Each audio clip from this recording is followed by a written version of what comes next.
दोस्तों, इजराइल और लेबनान के इस युद्ध में अब यूके की भी एंट्री हो चुकी है। पहले तो यूके यानी कि ब्रिटेन ने लेबनान पर अटैक रोकने और लेबनान पर भी सीजफायर लागू करने की बात को उठाया और अब बहुत बड़ी खबर यह भी आ चुकी है कि ब्रिटेन अपनी सैकड़ों मिसाइलों को एक हफ्ते के अंदर मिडिल ईस्ट में भेजने वाला है। यूएई में ब्रिटेन ने मीटिंग भी करी है और बहुत जल्द ही ब्रिटेन की ईरान से भी बातचीत होने वाली है।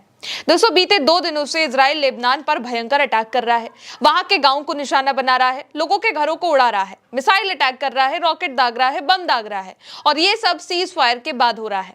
अब इसी के बाद से पूरी दुनिया इजराइल के खिलाफ उतर आई है। अलग अलग देश ईरान के और लेबनान के सपोर्ट में उतर चुके हैं और अब यूके यानी कि ब्रिटेन ने भी लेबनान को सपोर्ट देना अपना शुरू कर दिया है।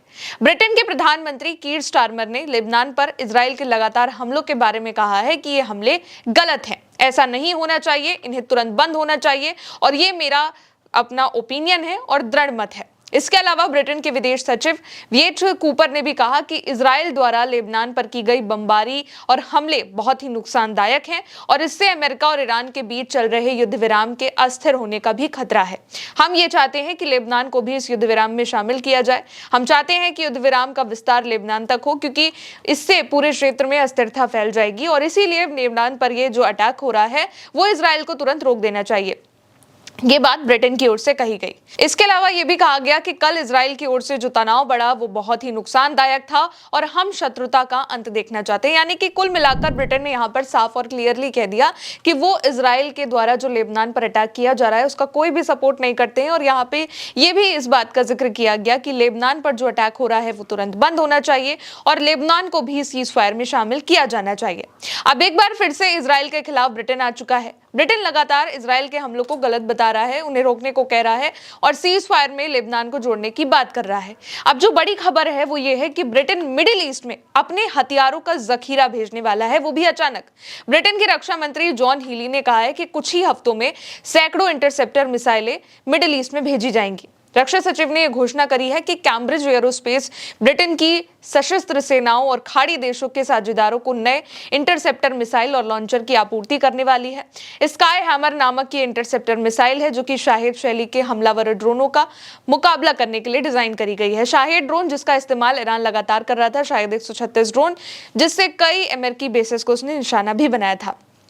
और अब जो ब्रिटेन है वो इसको इंटरसेप्ट करने वाली मिसाइलें भेजने वाला है, जिसकी पहली खेप मई में दी जाएगी। ब्रिटेन ने कैम्ब्रिज एरोस्पेस के साथ कई मिलियन पाउंड की ये डील साइन करी है। कैम्ब्रिज एरोस्पेस का एक स्टार्टअप कंपनी है जिसका जो लक्ष्य है, एम है, वो मौजूदा रक्षा प्रणालियों की तुलना में काफी कम लागत पर ड्रोन को रोकने वाली प्रणालियां यानी कि इंटरसेप्टर मिसाइलें और सस्ती मिसाइलें उपलब्ध कराना है, तैयार कराना है। ब्रिटेन रक्षा सचिव जॉन हीली ने शुक्रवार को लंदन में एक सम्मेलन में समझौते की घोषणा करी थी और ये कहा था कि कंपनी कुछ ही हफ्तों में, कुछ ही वीक्स में अपनी सैकड़ों स्काई हैमर इंटरसेप्टर मिसाइल जो है वो मिडिल ईस्ट में भेजेगी, उपलब्ध कराएगी। और इस फर्म के जो अध्यक्ष हैं हीली के तत्काल पूर्ववर्ती ग्रांट शैप्स हैं और ये भी उम्मीद है कि इसका इस्तेमाल लेबनान के लिए भी हो सकता है, क्योंकि अचानक ब्रिटेन मिडिल ईस्ट में अपने हथियारों को भेजने की बात कर रहा है। अभी तक दोस्तों ब्रिटेन का जो बेस है वो तो है मिडिल ईस्ट में, लेकिन इसका इस्तेमाल ईरान के हमलों के लिए वो नहीं करने दे रहा था। क्योंकि देखा जाए तो जब ईरान पर अटैक हो रहा था तब अमेरिका की ओर से काफी बार यूके के बेसिस को इस्तेमाल करने की बात कही गई थी, लेकिन यूके ने इस बात को मना कर दिया था। और अब खबर यही आ रही है कि अचानक ब्रिटेन अपने कई सारे मिसाइलों को मिडिल ईस्ट में भेजने वाला है। यही नहीं दोस्तों, इसके बाद, इस ऐलान के बाद ब्रिटेन के प्रधानमंत्री कीर स्टारमर ने खाड़ी देशों का दौरा भी किया है। इस दौरान उन्होंने संयुक्त अरब अमीरात यानी कि यूएई के राष्ट्रपति मोहम्मद बिन जायद अल नहायन से मुलाकात करी है और अरब अमीरात भी लेबनान पर इजरायली हमलों की निंदा कर चुका है। यूएई ने भी लेबनान पर जो अटैक हो रहा है उसको गलत बताया है, यहाँ तक कि क्षेत्रीय अस्थिरता बढ़ने की चेतावनी दी थी, वार्निंग दी थी इजराइल को कि इससे हालात और खराब हो जाएंगे। और यही नहीं, ईरान से भी बातचीत के लिए ब्रिटेन तैयारी कर रहा है। असल में दोस्तों स्ट्रेट ऑफ हॉर्मुज पर टोल लगाने की बात ईरान ने करी है, इसलिए ब्रिटेन इस टोल को लेकर ईरान से बात करने वाला है और ये टोल ईरान की शर्त का ही एक हिस्सा है। और ईरान की इसी शर्त का एक हिस्सा ये भी है कि लेबनान पर हमला रोक दिया जाए और इसको लेकर भी ब्रिटेन की बातचीत ईरान से हो सकती है। इसलिए ईरान से इस मामले पर ब्रिटेन की बातचीत को लेकर भी काफी सारी खबरें सामने आ रही हैं, क्योंकि इस मामले में अब तक कई देश लगातार खुलकर अपना बयान दे चुके हैं, खासकर स्पेन।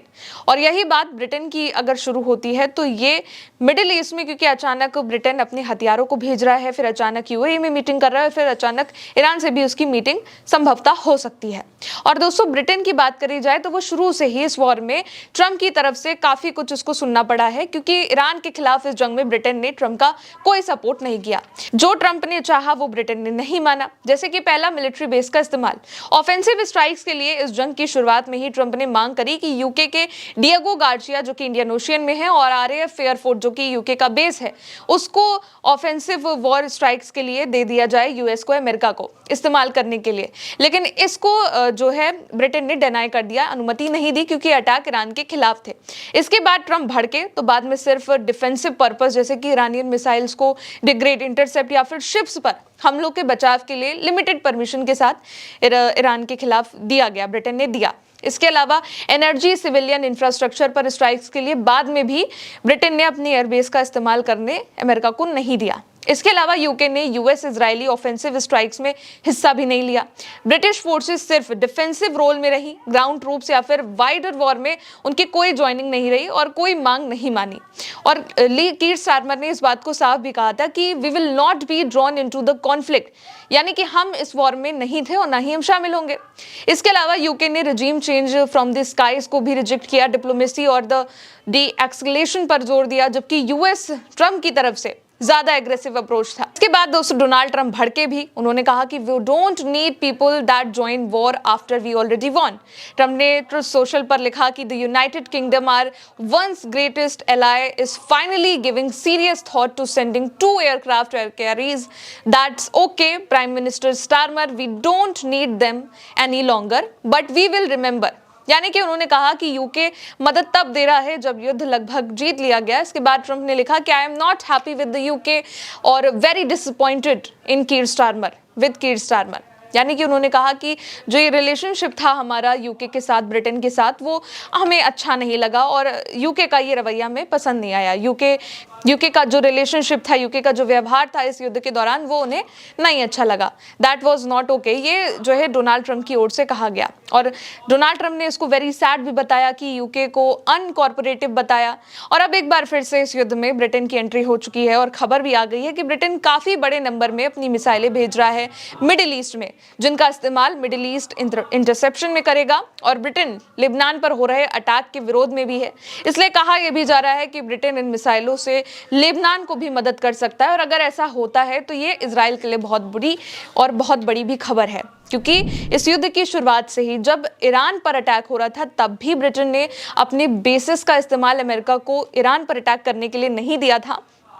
और अब अचानक से ये खबर आ जाती है कि ब्रिटेन अपनी कई सारी मिसाइलें जो है मिडिल ईस्ट में अचानक भेज रहा है। यूएई में उसकी मीटिंग हो रही है। ईरान से भी बातचीत के लिए ब्रिटेन चाह रहा है कि बातचीत हो जाए। हालांकि वो जो बातचीत अभी ब्रिटेन चाह रहा है वो स्ट्रेट ऑफ हॉर्मुज पर लगे टोल को लेकर है, लेकिन हद से हद ये भी उम्मीद जताई जा रही है कि अब लेबनान पर हो रहे अटैक को लेकर भी यूके कोई एक्शन ले सकता है, क्योंकि यूके लगातार इस बात को कह रहा है कि लेबनान पर यह अटैक गलत हो रहा है और सीज फायर में लेबनान को भी शामिल किया जाना चाहिए। फिलहाल दोस्तों आपकी क्या राय है कमेंट सेक्शन में बताइएगा। मेरे साथ खबर में इतना ही। मेरा नाम है गौरी, देखते रहिए उल्टा चश्मा यूसी। शुक्रिया।